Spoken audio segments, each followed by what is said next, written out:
Right, hello everybody. Today we're moving on to auxiliary vanishing points in higher level leaving cert questions. And this is the only element that I so far haven't put into any of our perspective questions. We have done up to ordinary level as well as curves, but with auxiliary vanishing points, this is the only thing that is different for higher level, and it's just a quick addition. Now, before I start explaining what it is and how we do it and so on, what I want you to remember is that there are higher level questions that can be done without ever using an auxiliary vanishing point, except for the fact that to use an auxiliary vanishing point, it makes it a hell of a lot easier.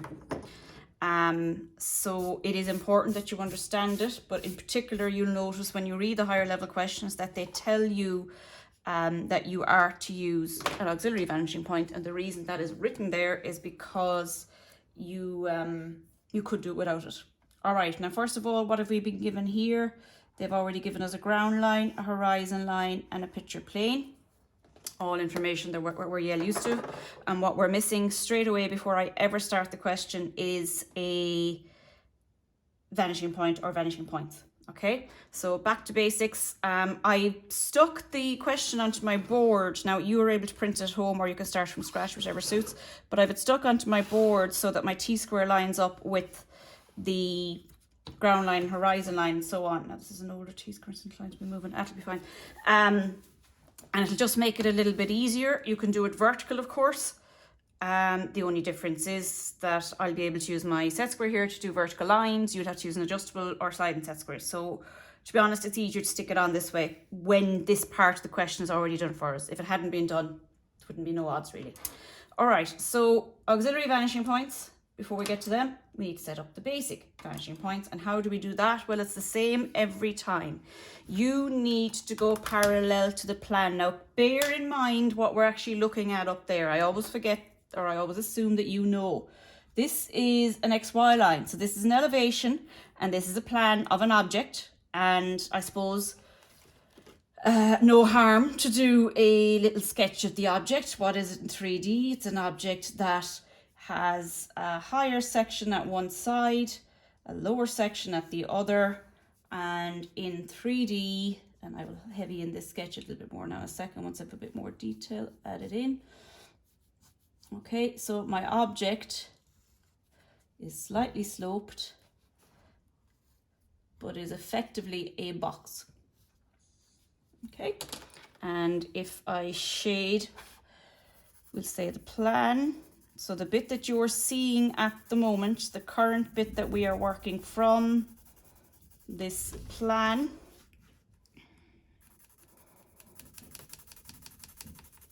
okay, remember that that is a view from above. Now for most of you that's fine, but if you are new to 5th year DCG or just a little bit rusty, you need to remember that that is what we're looking at. And in terms of perspective, the elevation there, its only purpose in this particular question is to give you heights. We actually don't need it. Okay, we need it for heights. So over here then, it's this surface that has that lovely slope on it. So in plan, we're seeing a rectangle, all right?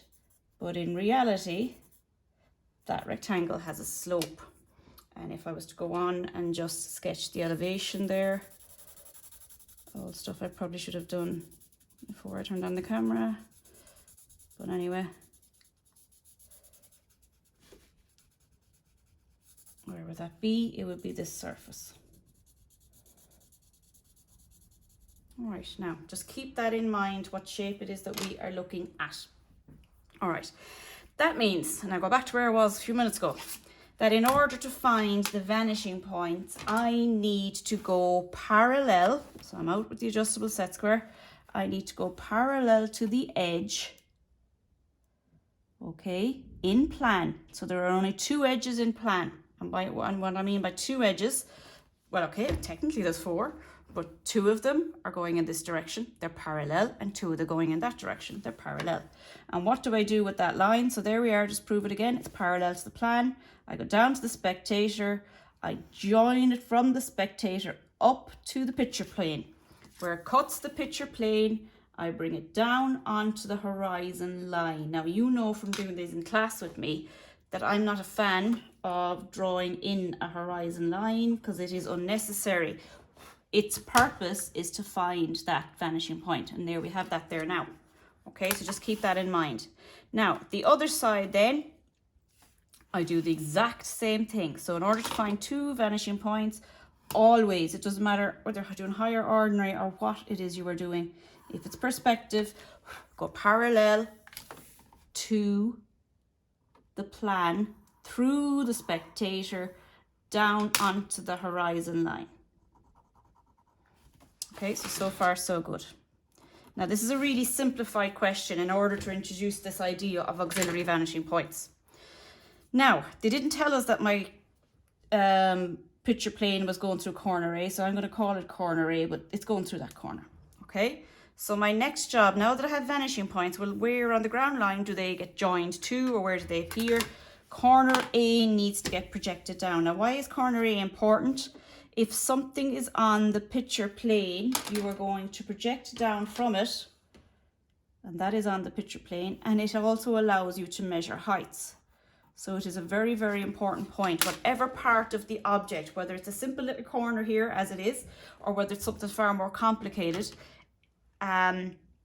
you're always going to have to bring it down to the ground line. And actually, as a rule of thumb, anything that cuts the picture plane has to be brought down.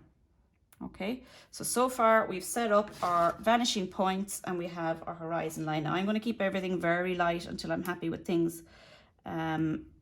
And until things are right, because we know from using vanishing points before that the height lines and so on, basically when we're using vanishing points, we're not going to ever need the full length of the line. We're going to need the cut-off section, as I call it. All right, so in order to find the cut-off section, okay, how am I doing it? How am I figuring out the length of the base? So at the moment, right, if you look at our sketch there, is my sketch on camera? That is just about. If you look at the sketch, there's our corner A. Okay, that's the corner there. So the first place, or the first thing I want to do is I want to see what happens up along here, and I want to see what happens up along there. And the only way to do that is to join the edges of the block, not in this color, join the edges of the block to the spectator, and where it cuts the picture plane, project it down. So there it is again, cutting the picture plane. That gives me a point on that line, or at least it tells me how far back it goes. Spectator cuts the picture plane. There it is. And where it cuts, bring it down. So in terms of heavying though, at this stage, I have a few bits done that are correct and are finished. I have the line to the right hand side of the object, present and correct, so that's lovely. I have the line to the left hand side of the object, finished.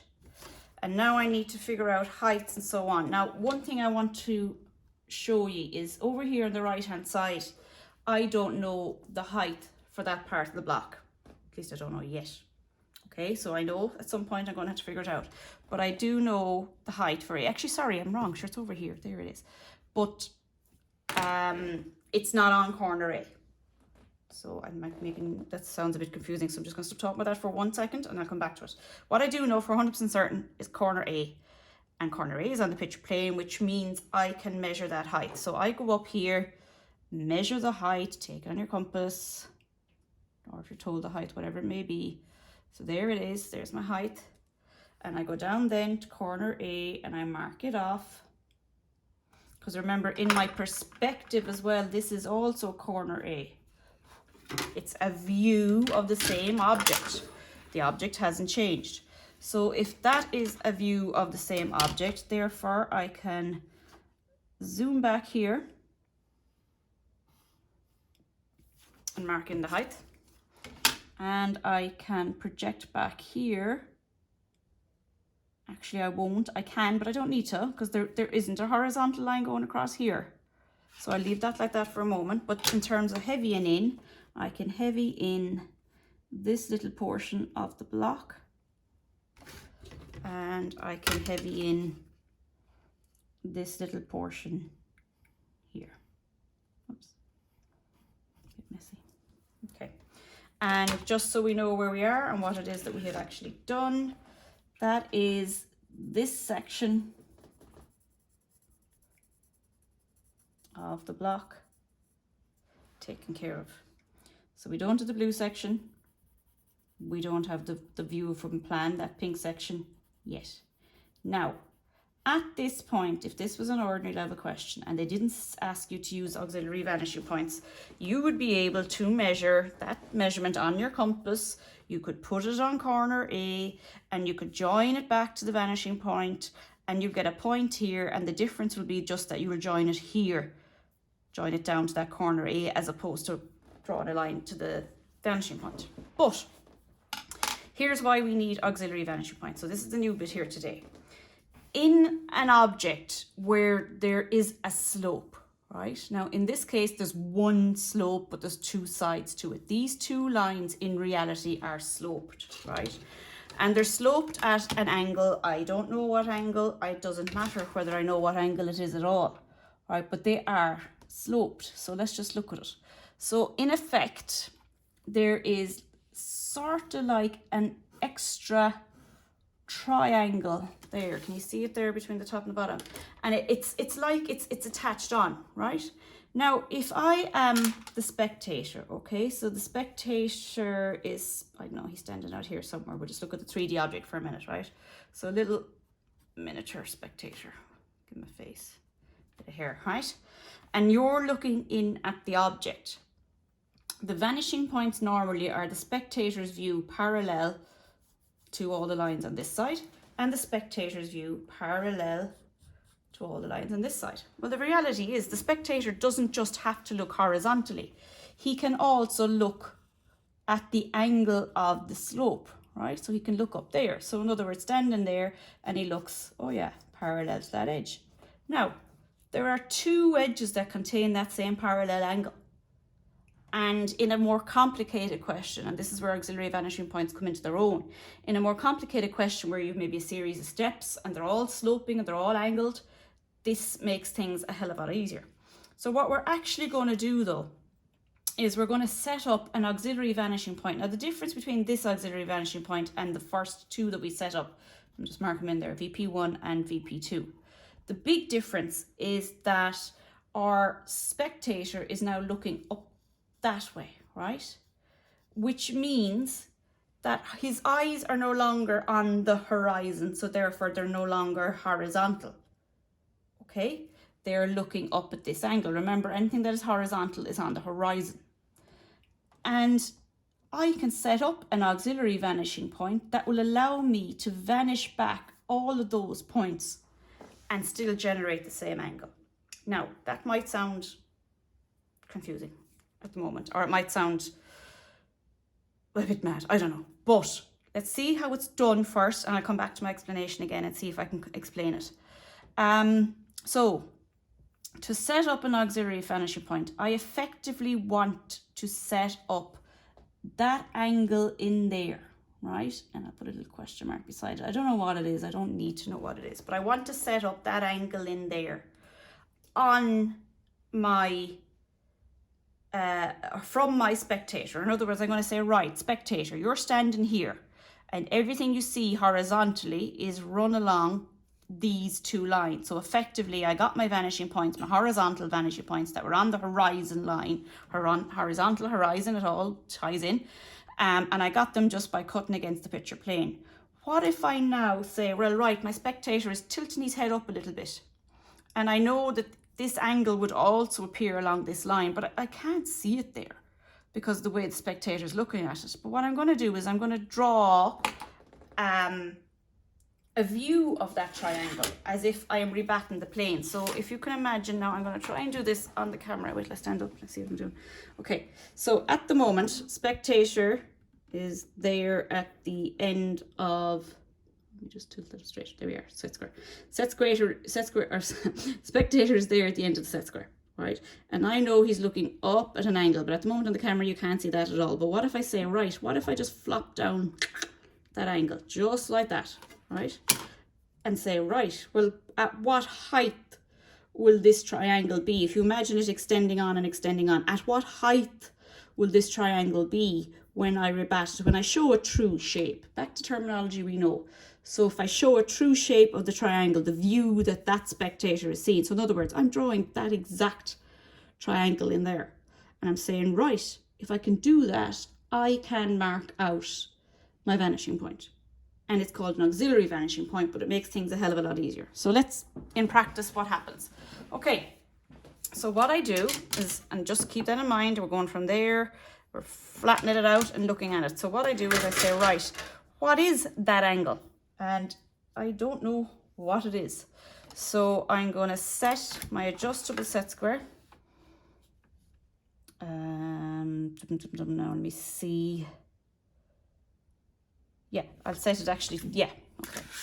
Just trying to figure out the logistics of this. So I'm going to set my adjustable set square to the angle. And it is the angle against the horizontal. So in other words, it's this angle in here. So I'm going to draw the triangle. Now I'm after changing my approach there slightly. So just bear with me for a minute and I'll go through it again. But there is the same angle. Okay, but in order to finish my construction, I need to go at 90 degrees to that green line there. Adjustable set squares are required. So it's a right angle triangle. Why is it a right angle triangle? Because look, over there, there is a right angle, and it'll always be a right angle triangle because we're trying to get a height. Heights are measured from the ground vertically. So I need to do this one. Yeah. So one set square against the line, the other set square against that, and in my right angle triangle goes. I'm actually going to put this in heavy, even though I normally wouldn't in an exam question because it's not necessary. But the reason I want it in heavy here is I want this to stand out, that this is the extra bit, this is the new bit. I am going to draw a triangle every time I need to do an auxiliary vanishing point, and that triangle is going to include two things. One, the angle of the roof, or the angle of the object, or the angle of the slope, whatever it is. So I'm going to call that angle S. Okay, so angle S. Oh, we have S for spectator, I should know that. SP is spectator, we'll change him. Angle S, and it'll also include a 90-degree right angle. And there's my 90-degree right angle. Now I could have flipped it over to the other side as well, would have been fine, it's the same thing. Okay, and then I say to myself, right, what I have learnt now, or what I have figured out now, look, there's the triangle. Let's give it a light shading now, I don't want it to take over the question. There's the triangle that contains my height line. I have no auxiliary vanishing point yet, but the thing that I am most interested in, the reason I did all of this in the first place, was to get this height here. And if you look at it and if you measure it, in case you're wondering off the top of your head, is that not the same height there? It's not. No. This is the height at which the picture plane, the auxiliary view, the angle vanishes into the picture plane. So what I'm going to do now, height H, right, which is a very, very important and very valuable height. I'm going to take it on my compass. This is why we drew the set triangle in the first place. So I'm going to take that height H on my compass. There it is.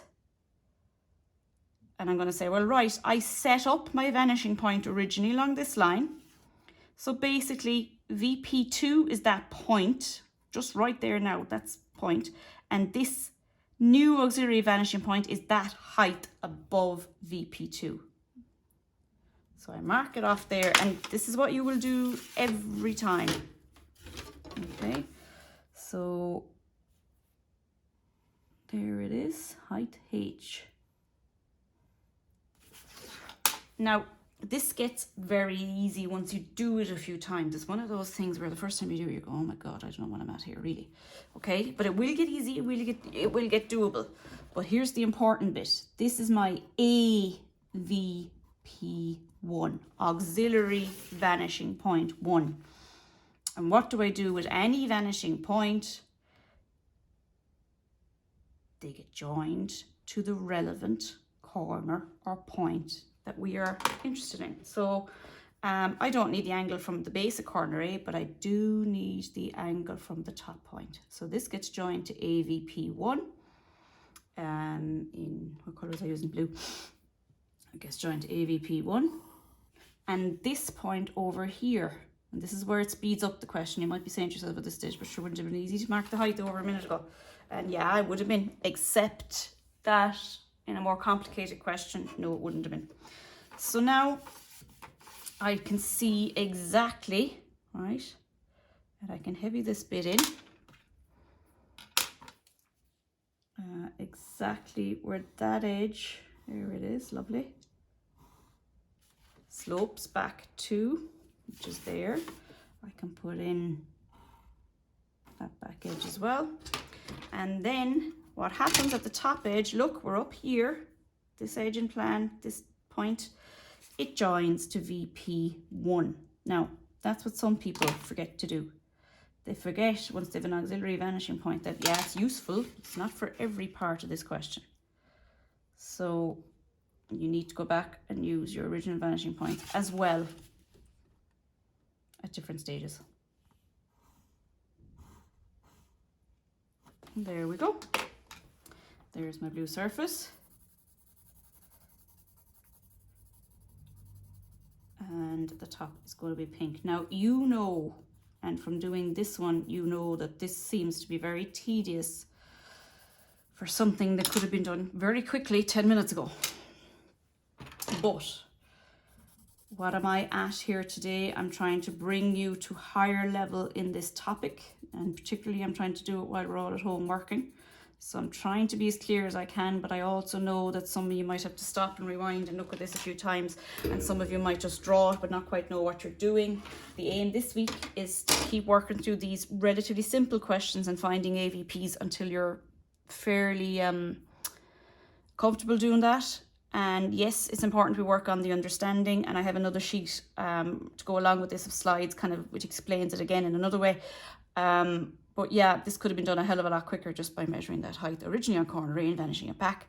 But this is the new element here. So what did I do? I put my spectator down. I marked that angle, okay, the angle I was interested in. I marked it against the spectator, there it is. And then I drew a right angle triangle, and the rules for that right angle triangle, okay, every time you do this, no matter what way you do it, you will always construct it on the line that is parallel. So I know this isn't parallel, but the setup, the original triangle is parallel to this edge, so it's on VP2. You will include the angle of the slope on one side, always from the spectator, because what you're doing is turning his look, you're turning his look at the angle.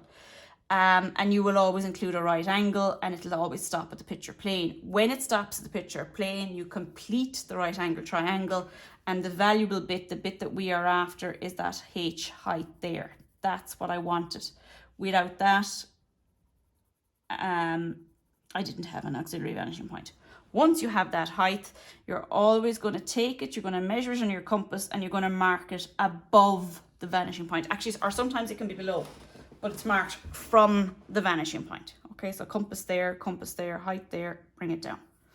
And that is that question finished. If you have any questions or issues or problems or whatever, send them through Google Classroom. At the very least, lads, there's enough there that you can draw that today. I've included measurements on the assignment to help you draw it from scratch if you don't have a printer to print it. But if you can print it, it'll save you a lot of time. And tomorrow I will be giving you another one of these, and I think the day after then, it being a single class, we might double it up and make it into a double class. We'll see. Either way, for today, I want you to do that question. I want you to try and understand that question as much as you can. And yeah, add any notes that I've added, add colour, because there's no point just drawing it. Just drawing it isn't going to be enough. It's not going to cut the mustard at all at the end of the day. All right, so yeah, print it, measure it, whatever. Oh, by the way, the measurements I've given you are designed to fit on an A4 sheet as well. so you won't need an A3 sheet to do it. All right, guys, thank you. Good luck with that.